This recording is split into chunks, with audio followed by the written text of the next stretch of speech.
بسم اللہ الرحمن الرحیم۔ سامعین و حاضرین، آج ہم نے یہ دیکھنا ہے کہ شریعت مطہرہ میں دعا اور تویز کے بارے میں کیا حکم ہے کہ آیا کہ دعا دم یہ کروانا جائز ہے یا ناجائز ہے۔ تعویذ جو گلے میں ڈالا جاتا ہے، بازو کے ساتھ باندھا جاتا ہے، تو یہ چیزیں آیا کہ شریعت مطہرہ میں جائز ہیں یا ناجائز ہیں۔ کہ بعض لوگ ان کو جائز کہتے ہیں، بعض لوگ ان کو ناجائز کہتے ہیں۔ تو ہم یہ دیکھیں گے کہ نبی پاک صلی اللہ تعالیٰ علیہ وآلہ وسلم کے اس بارے میں کیا ارشادات ہیں کہ آیا کہ حضور علیہ السلام نے اس کی اجازت عطا فرمائی ہے یا نہیں فرمائی۔ سب سے پہلے بخاری اور مسلم کی ایک روایت ہے،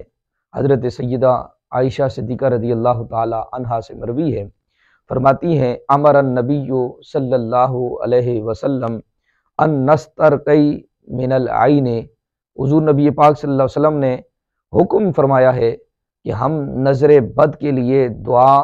تعویذ کرائیں۔ یہ حضور علیہ السلام نے امر النبی کے لفظ ہیں کہ حضور علیہ السلام نے حکم فرمایا ہے کہ ہم نظر بد، یعنی جب انسان کو نظر بد ہو جاتی ہے، کسی کو نظر لگ جاتی ہے، تو یہ حق ہے کسی کی نظر لگ جانا، تو اب اس کا توڑ یہ ہے کہ دم کروایا جائے، تعویذ کروایا جائے، جس سے وہ نظر بد کا اثر ختم ہو جائے۔ تو اس کا حضور علیہ السلام نے حکم ارشاد فرمایا۔ اسی طرح حضرت ام سلمہ رضی اللہ تعالیٰ عنہ سے ایک روایت ملتی ہے، یہ بھی بخاری اور مسلم دونوں میں ہے، کہ روایت کرتی ہیں کہ نبی کریم صلی اللہ علیہ وسلم نے ان کے گھر میں ایک لڑکی کو دیکھا، یعنی حضرت ام سلمہ کے گھر میں حضور علیہ السلام نے ایک لڑکی کو دیکھا جس کا چہرہ زرد ہو گیا تھا، چہرہ زرد تھا۔ حضور علیہ السلام نے ارشاد فرمایا اسے دعا کراؤ، تعویذ کراؤ، اسے نظر بد لگی ہوئی ہے، یعنی اس نظر بد کا اثر اس بچی کے چہرے پر تھا، چہرہ اس کا زرد ہو گیا تھا۔ حضور علیہ السلام نے فرمایا کہ اس کو تعویذ کراؤ یا دعا کرواؤ، دم کراؤ، تاکہ اس کی یہ نظر بد کا اثر جو ہے نا وہ ختم ہو جائے۔ ایک روایت اور جو عوف بن مالک اشجعی رضی اللہ تعالیٰ عنہ سے ہے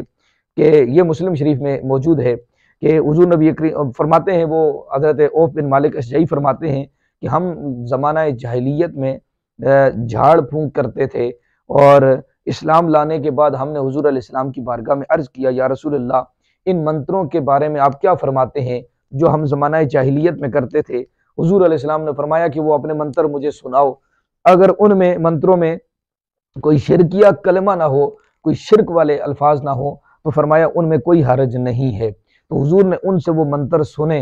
اور سننے کا مقصد یہ تھا جو لوگ آج بھی اس چیز کو ناجائز کہتے ہیں وہ اس چیز کی طرف دیکھیں کہ حضور علیہ السلام نے ان چیزوں سے منع کیا ہے جن میں شرکیہ کلمات ہوں، شرکیہ الفاظ ہوں۔ تو اگر دعا میں، اس دم میں یا تعویذ میں کوئی شرکیہ کلمات لکھے جاتے ہیں تو وہ ناجائز ہیں، وہ حرام ہیں، وہ جائز نہیں ہو سکتے۔ لیکن اگر اس میں